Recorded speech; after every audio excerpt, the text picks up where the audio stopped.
Hello there, fellow NPCs. I am Scythe, and this is like the third attempt at making this video. I am upset because I recorded another video and I did not need the input from the TV, so I turned that part of the program off and I forgot to turn it back on. So now, let's try this. We are playing Love Sucks Night 2, and we have just come back to Dr. Blankenship after having some rump in the hay, together with Jan and Anna separately, not together.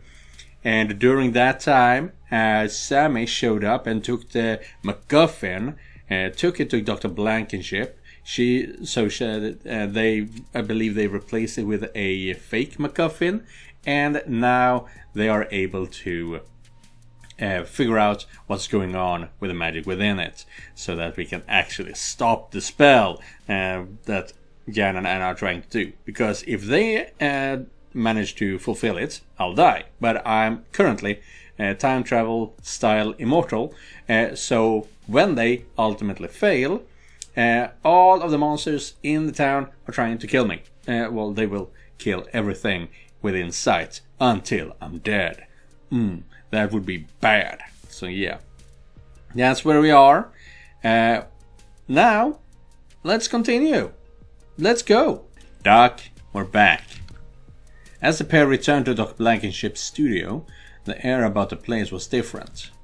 Crossing the threshold, an ominous hum was present in the background, and energies in the air made his bones itch. So they're doing some spell already. Dr. Blankenship entered, a smile on her face from ear to ear. Fantastic work, you two!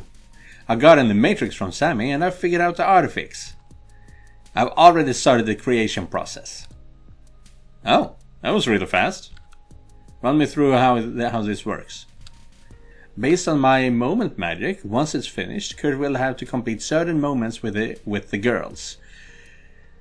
Yeah, which means you are gonna make a a checklist for different positions with the girls.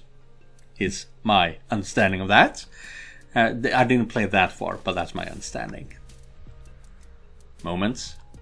There's magic in certain intense points in time and parts of one's life. Things like overcoming a rival or telling someone a secret. Also, sex acts. They're particularly powerful. Good, that's a strong suit. We'll need to reset and alter the spell, starting with a new key phrase. Simple enough. When the magic of the moment has reached its apex, he will call it out. He can also use the same if he wants. Naomi glanced at Kurt. Remember our policy on key phrases? She squinted at him, hard. It's nearly done, but... But? One more thing is required. Of course it is. Do we need to get something else? Not exactly. You're drawing this out. This has to be bad. Spit it out. Let me preface this by saying the translation of magic is complicated.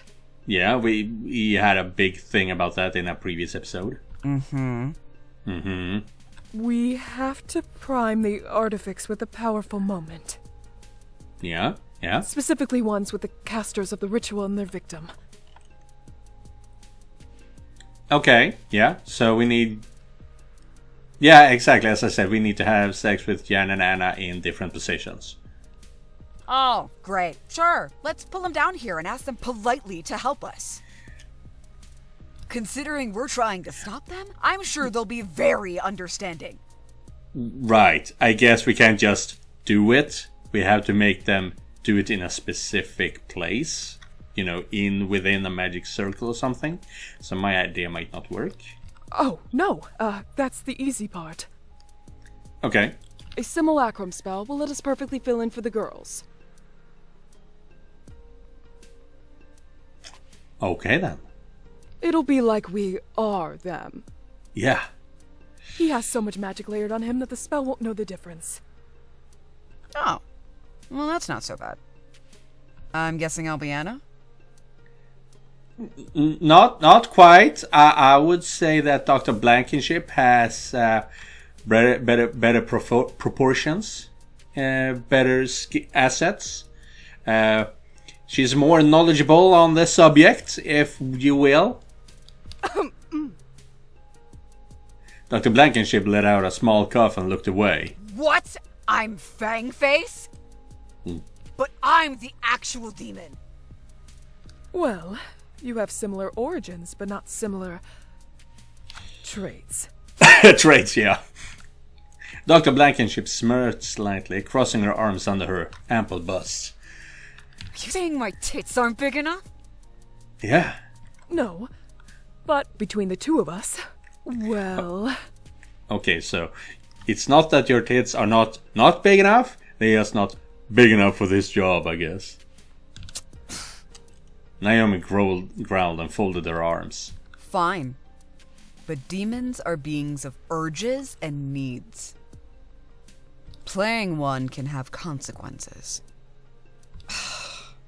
Naomi let out another sigh and let the tension ease from her fists. So, what do we have to do? Well, there are two choices. We can commune for 3 hours, sharing powerful stories to prime an initial response for the artifacts. I guess, but that's extremely boring. Not sure we have time for that. There's also that because they wanna kill us before the end of before midnight. Was it patience? That you will have to deal with that if that's what we agree upon. Option 2? Dr. Blankenship blushed vividly as she turned away. We can have an orgy. But are orgies? Is it an orgy if it's only 3 people? I would assume that's a threesome, but maybe that falls under orgy. Naomi and Kurt stood in shock. You have got to be fucking kidding me. No. As I said, there's magic in intense moments. You have got to be kidding me. I told you this could get messy. I didn't think it'd be literally. Yes, student-professor relations is gonna be quite troublesome from here on out. And now I'm also not knowing what's going to happen. We have passed that moment already. Dr. Blankenship blushed more deeply. I always wondered what having sex with a demon would be like. Oh, whoa, okay. The witch walked toward the back room. Slowly she removed her top. As she crossed the threshold she worked on undoing her bra, a single hand casting it off to the side as she disappeared into the other room. Kurt stared, his jaw dropped, sweat forming under his brow in surprise. His attention was only broken as he heard Naomi's coat flump on the floor. Oh, I mean, Dr. Blankenship have had some time to prepare herself, but Naomi, she's just going with it. She's just rolling in it. What? Do you think we have 3 hours to kill? I guess not, beautiful. Well, no, I just didn't expect that you would. I'm not thrilled about this either, you know. Yeah, but you're like, I just thought it would take more convincing. Quit being such a nerd. Woohoo!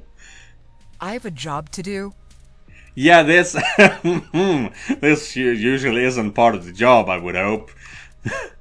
Naomi unceremoniously stripped off the rest of her clothing before she entered the room with Dr. Blankenship. What's with the hat? The hat? Oh. It's required for the spell to work. Well, look at that! Nicely worked. Nicely done. Nice work. Ilan.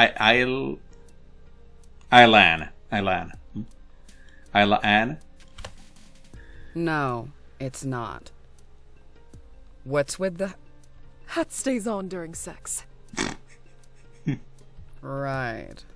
Fine. So, how is this all going to work? There will be 3 phases. First, the casters reach orgasm together. The casters. Oh, okay. Seems contrived. And why doesn't she have more visible abs? I would assume that... Doesn't she have much bigger abs in other scenes? I would assume that. We could do this separately, but together we'll elicit a better response. Would you like to check my magical equations to see? I'll trust you for now. But I'm gonna be pissed if this could have been a group hug because you forgot to carry it too. That's an excellent joke. Just relax. I'll handle everything. Aura, play Candlelight Mix. Instead of Alexia. Reminder, press H to hide the text box. Well, thank you for the reminder. And why is her pen suddenly a magic wand? Oh, damn. Dr. Blankenship slowly came up from behind Naomi as she smiled. Her feathered quilt transformed into a magic wand. I know it's awkward, but I think I have just the thing to... Nope. Ha! Naomi pushed her onto the bed, already transforming, her skin burning away to the demonic tones beneath. Sorry, Doc, but that's not how this is gonna work.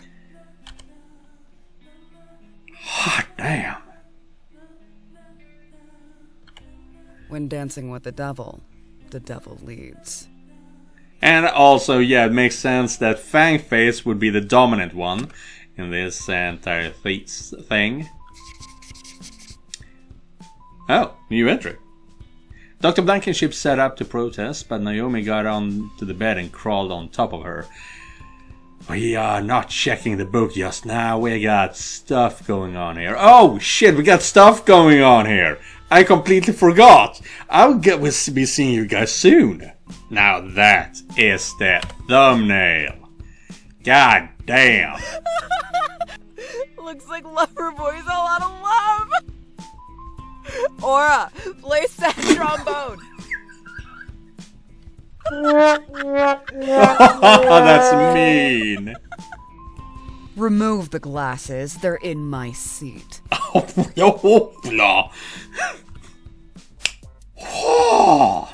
Is it hot in here or what? God damn, that was a lot, my guys. Hoi.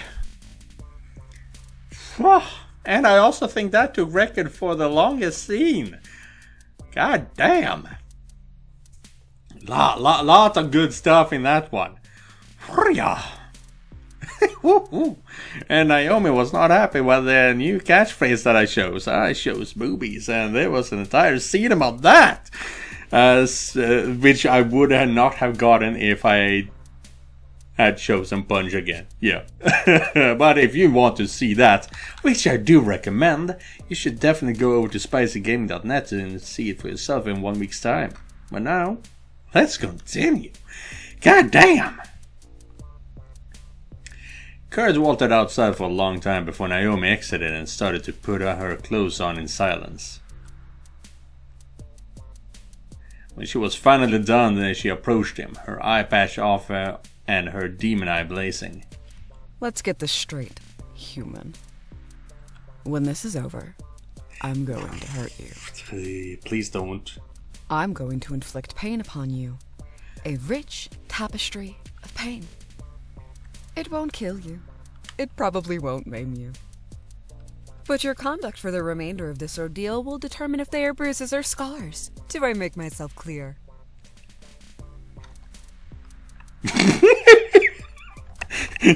Well, let's put it like this. She does not enjoy when you are being feisty back with her. Okay. Bruises have been replaced with burns.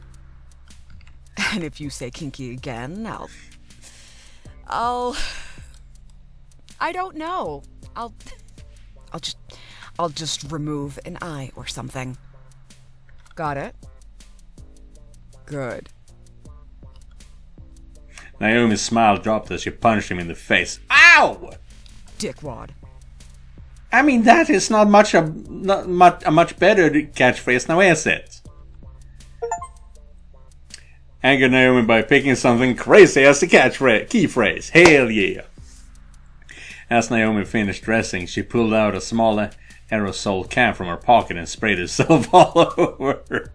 Yeah, I'm gonna need to get that stench out of me, goddamn. But also, why does she hate the word boobies so much? Why?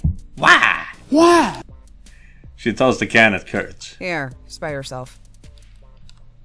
What's this? Stunt neutralizer. Oh, okay. Not just to get rid of this... well, to get rid of the sex scent, I guess.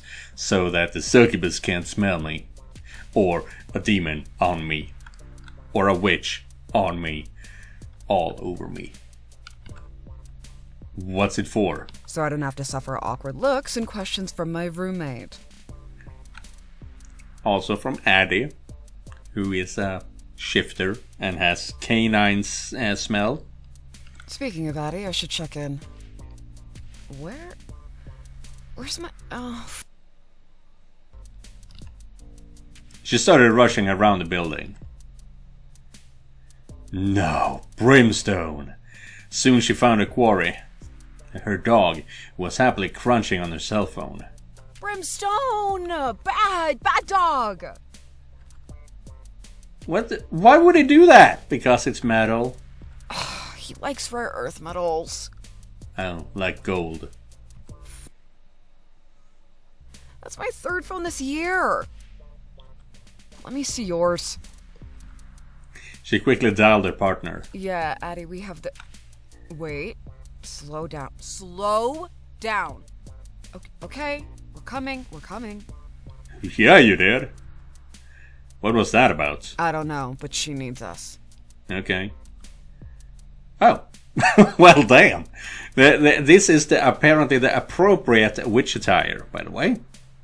Dr. Blankenship came out of the room stark naked and wearing only her hat and a smile. All done. In her one hand, she held a ball of dancing runes. Sorry, Evelyn. We have to run. Now it's Dr. Blankenship again, I guess. Oh, okay. She walked to Kurt and pressed the ball to his hair clip, and the ball disappeared. Here. Sammy will give you instructions later. Okay. She grabbed him and gave him a big hug, squishing him into her breasts. Good luck out there, Tiger. She reached down and gently rubbed against his groin. Bull! She is insatiable. Keep it in one piece. Would you? Yeah, just don't put it in a jar. Please, don't do that. I'll try, Evelyn, but he's not gonna make it easy. Yeah, that's a thing, apparently. Jars for dicks. Achievement unlocked. Simulacrum simulated. The Witching Woods Carnival was hosted in Mooncroft Park, a large public park only a short walk away from campus.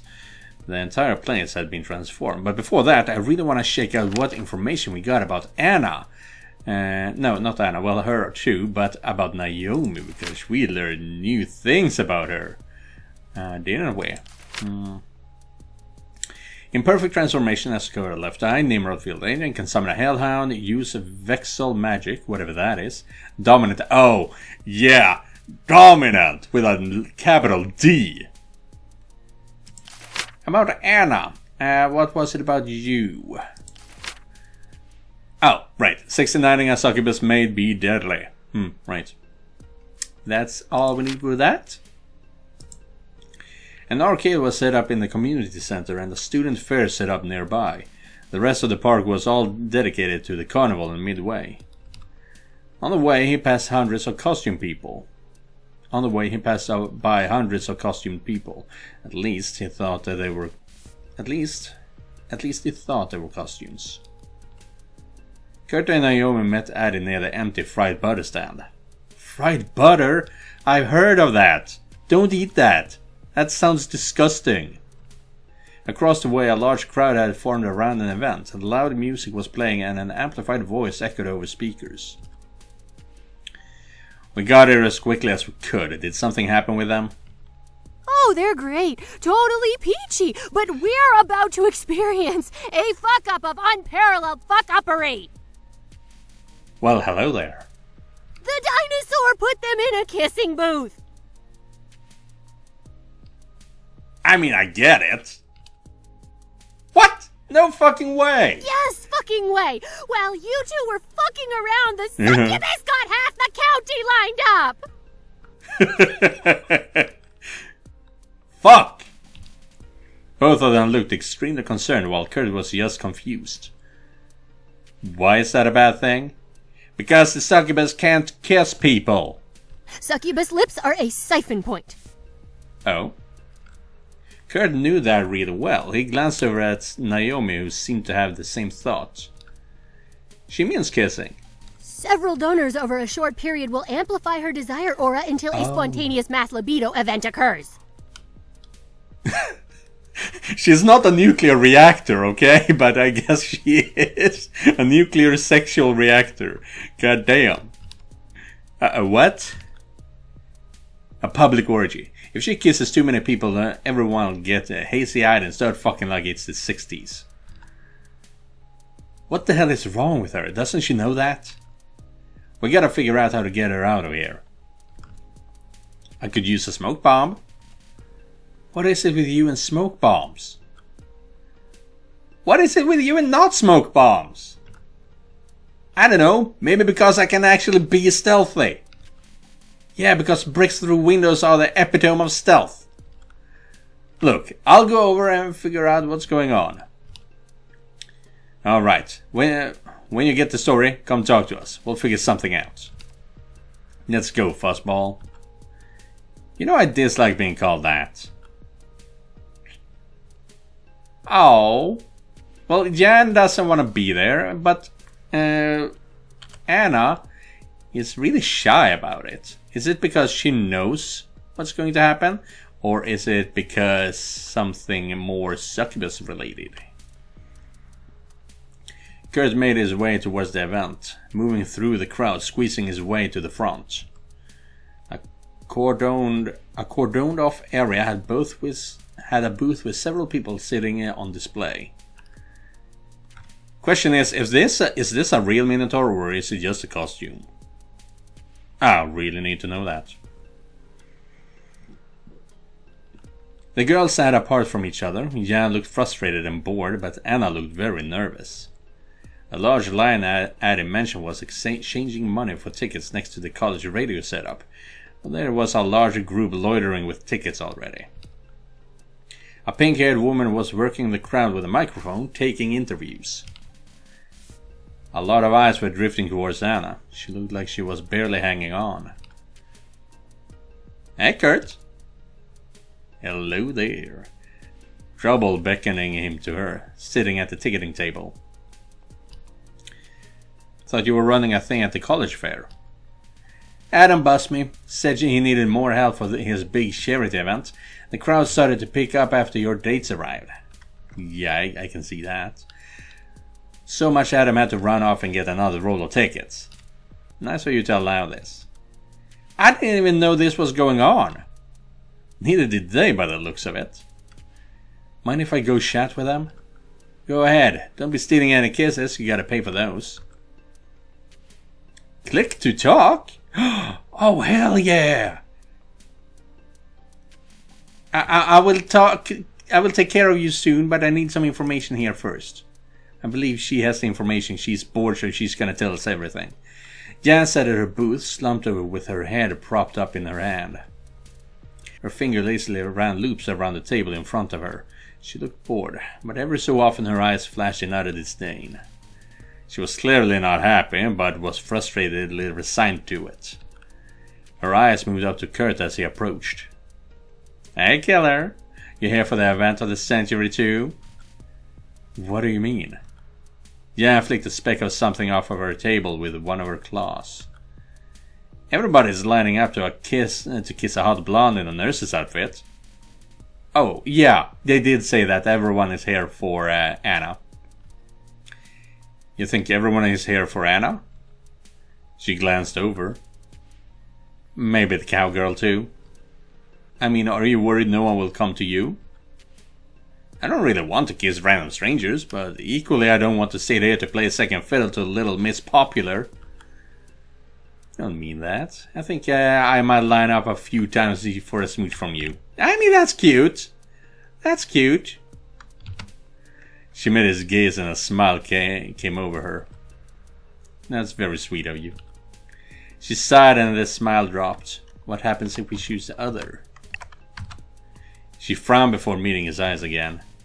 You're right, I don't. She's a succubus, she can't control it. I'm just frustrated. She sighed as she looked over at her friend.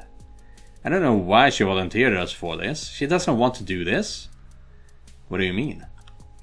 Anna hates being objectified, and I can't think of anything more objectifying than a kissing booth.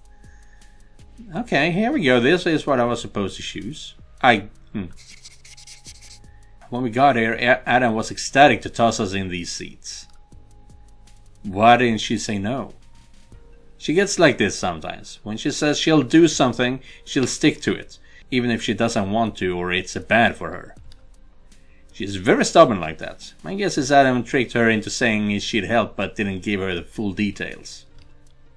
She can be talked out of if someone makes her see reason. She suddenly lightened up. I'm here for support. I'll leave if she does. But if I leave without her, she'll think I'm mad at her. Alright, I'll talk to her. Perfect reasoning, Karaban. You chose the right girl to talk to first. I want to talk to the cowgirl though. Hella cute. And also, unfortunately, we don't have a zoom in on the respective girls. That would have been awesome. Anna sat with a fake smile plastered on her face in a failed attempt to hide her nervousness. She fidgeted in her seat, eyes darting between the bored-looking Jan, the crowd, and everything else going on. She visibly relaxed for a moment upon seeing Kurt, but then her unease grew again. Hey Kurt, how's it going? Everything alright? Oh sure, everything's fine. Kissing booth. Nothing wrong with that, right? It was clear she didn't want to be here. She looked like she was crumbling under the weight of insecurities. Anna. She sighed. Last night while we were passing out condoms, Adam and I got to talking. He said he could use help with his charity event. You volunteered for this? Well, no, She stopped and took a deep breath. I said I could help. He made it sound like he needed help with things like collecting tickets. She frowned. When we got here, he said he had spots for us in the kissing booth. Cassia fell ill this morning and Gwen did too. He seemed really excited and said we'd gather a lot of people.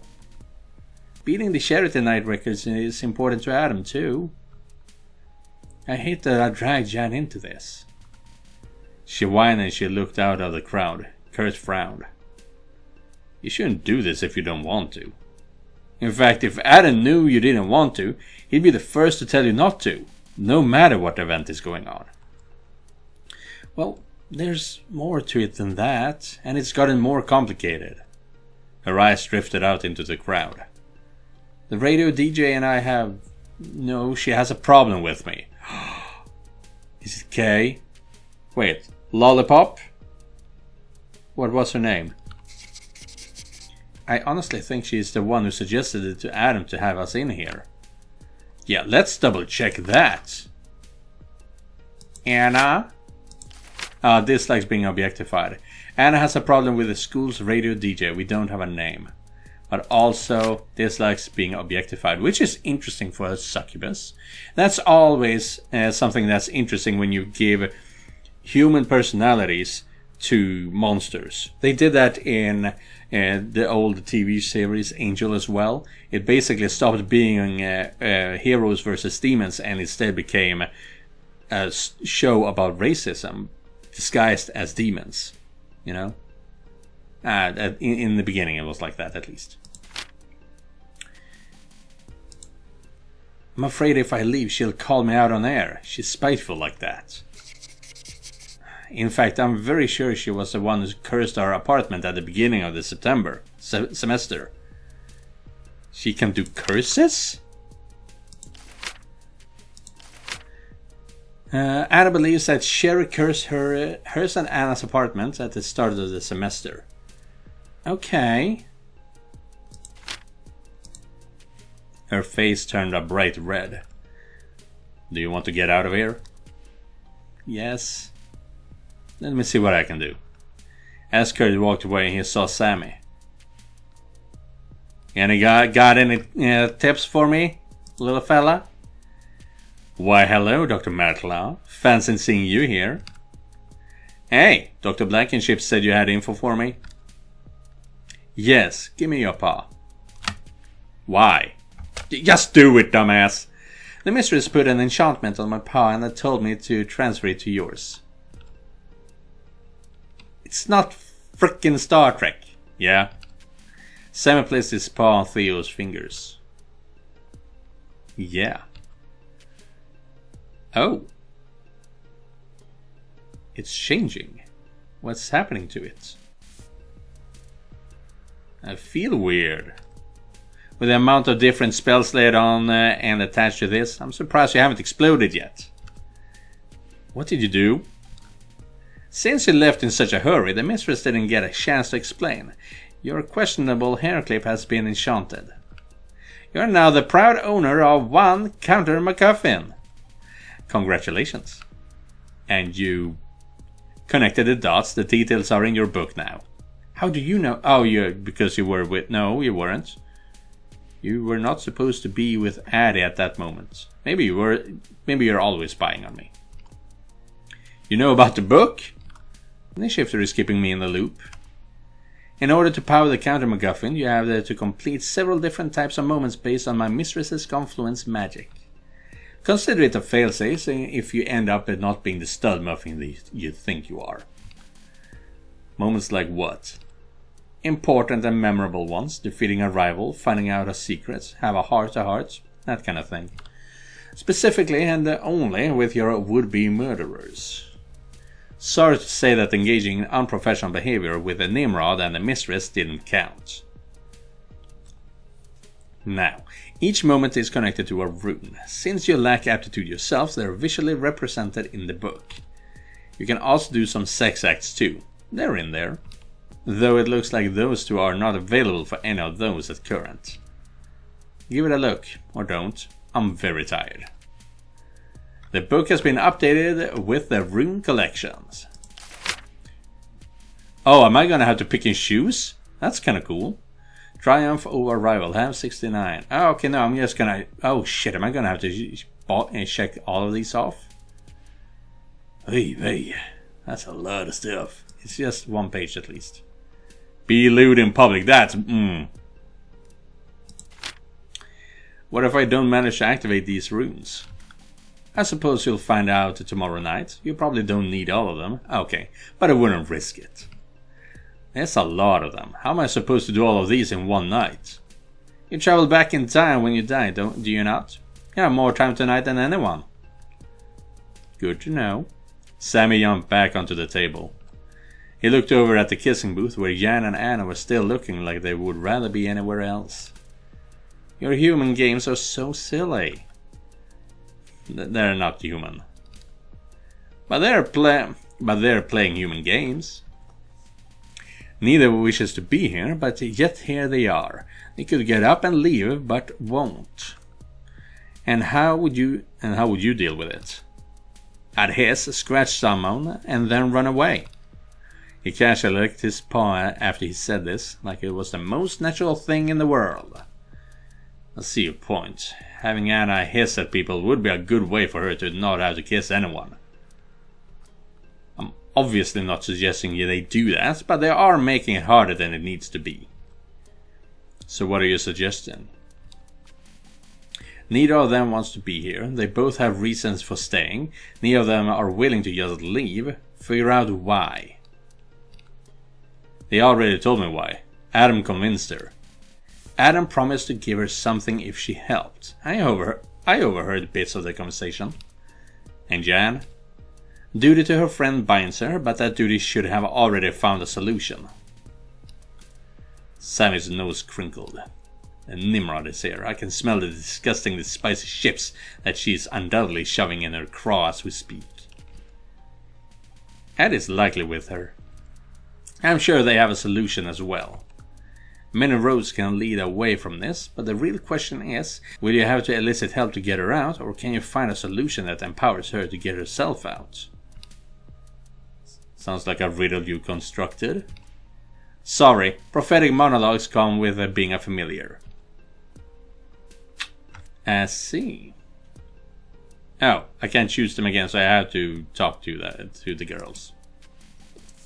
The Nimrods were amongst the crowd. Even Kurt could smell those snacks, and Addie towered over everyone. Naomi scanned the crowd as she ate out of the bag labeled Devil's Kiss chips. Addie nervously scanned the crowd, looking like she didn't want to be here as much as Anna. As she approached, Naomi folded the bag over and put it back into her coat. You were talking to the cat for a long time. People were starting to point and laugh. They thought it was cool you gave him a high five though. What's the deal? Adam asked Anna to help and she dragged both of them over here. She volunteered for the kissing booth? No, she didn't know what she was signing up for. What about Jan? Along for the ride. Says she'll leave if Anna does. Still doesn't explain why Anna's here though. What do you mean? Have you forgotten what they're trying to accomplish tonight? A little hard to forget. Okay, if that's the case, why would she tell Adam they'd help him do something when she's supposed to be busy doing you? Oh, that was supposed to be Addie's voice. Whatever. Kurt paused. I'll ask. What does the cat think? He thinks that they can be convinced and led to a solution if we get down to their motives. Very Machiavellian. If we had 15 hours maybe. Well, I do, sort of. No, they have to kill me, right. Well, I mean, there's the whole time thing. Naomi stared at him. Yes, because if they can't walk away from this, I'm sure convincing them Holy crap. Yes, because if they can't walk away from this, I'm sure convincing them a way to a quiet spot to murder you isn't going to be hard at all. The cat is playing games. I'm trying to prevent a fucking sex mosh pit. But there's too many people here, so if you have any way where I won't cause a scene, try it. Addie's getting ready with her contingency plan. Smoke bombs. Alright, I'll be back. Oh, now we can talk. Oh, now we can talk to everyone. But I've already recorded for over an hour. I told you that scene was long. And these videos are usually 40 minutes around. So I will be cutting off here. Because I am tired after all this. But yeah, we are going to try to get the girls out of here. Without having to cause too much issues for everyone else. Yeah. Either way. Thank you guys for watching, and thank you Joseph for donating directly to my Ko-fi page. If you guys want to help me out, you can do so by clicking the link down in the description. I'll see you guys in the next one. And remember, just because you're not the main character, it does not mean you're not important. Goodbye everyone. I was supposed to say goodbye, but still, whatever. Bye.